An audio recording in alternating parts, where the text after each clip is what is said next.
নমস্কার বন্ধুরা, সীমার পৃথিবীতে আপনাদের স্বাগত। রবিবার শোভন এই মোচাটা কিনে নিয়ে এসেছিল। মঙ্গলবার মোচা খেতে নেই বলে আজ সোমবারই মোচাটা বানিয়ে নিলাম। ছোটবেলা থেকে মা কাকিমাদের কাছে শুনে আসছি যে শনি মঙ্গলবার মোচা খেতে নেই। কারণটা অবশ্য কোনোদিন জিজ্ঞেস করিনি, তাই জানাও নেই। সে যাই হোক, পুরো মোচাটাই রান্না করে ফেলবো বলে আপাতত দুটো মেনু ঠিক করেছি। কথা বলতে বলতে আমার মোচাটা ছাড়ানো হয়ে গেল। আর দেখুন আমার মোচা ছাড়ানোয় কে কি সাহায্য করছিস করছে। এটা? কি হচ্ছে এটা? আমার কাজে হেল্প করে দিচ্ছ তুমি? আচ্ছা, তাই? তবে বন্ধুরা, আপনারা যখন বাজার থেকে মোচা কিনবেন তখন দেখে নেবেন সেটা কাঁচকলার যেন না হয়। কারণ কি বলুন তো, কাঁচকলার মোচা একটু তেতো হয়। আমার প্রথম মেনু মোচার ঘন্ট। তার জন্য বেগুন আর আলু কেটে নিলাম। এবার কেটে রাখা মোচা একটু ভাপিয়ে জল ঝরিয়ে নিলাম।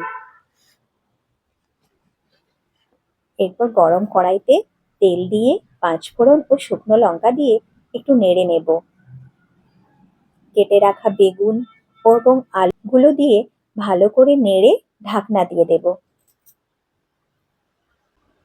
কিছুক্ষণ পর ঢাকনা খুলে ভালো করে নাড়াচাড়া করে জিরে গুঁড়ো, ধনে গুঁড়ো, হলদি গুঁড়ো, পরিমাণ মতো নুন, 2-3টে কাঁচা লঙ্কা এবং আদা বাটা দিয়ে ভালো করে নাড়াচাড়া করে নেব।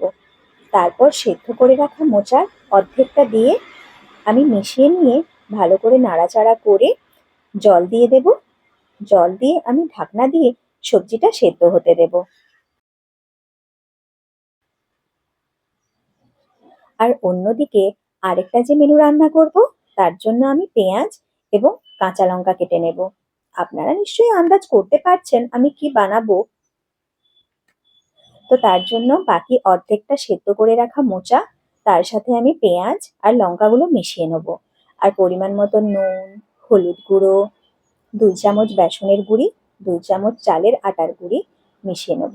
আর এইদিকে দেখুন আমার কিন্তু মোচার ঘন্টটা তৈরি হয়ে গেছে। এতে আমি অল্প চিনি এবং গরম মশলা মিশিয়ে নেব। দেখুন আমার মোচার ঘন্ট কিন্তু তৈরি। আর অন্যদিকে আমি মোচার বড়া বানানোর জন্য ব্যাটারটা তৈরি করব। তার জন্য তাতে গোটা জিরে দিয়ে ভালো করে ব্যাটারটা মাখিয়ে নেব। আমি কিন্তু এতে একটু জল মেশাইনি। তারপর দেখুন গরম কড়াইতে তেল দিয়ে তেল গরম হয়ে গেলে তাতে বড়াগুলো এক এক করে দিয়ে ভালো করে ভেজে নেব।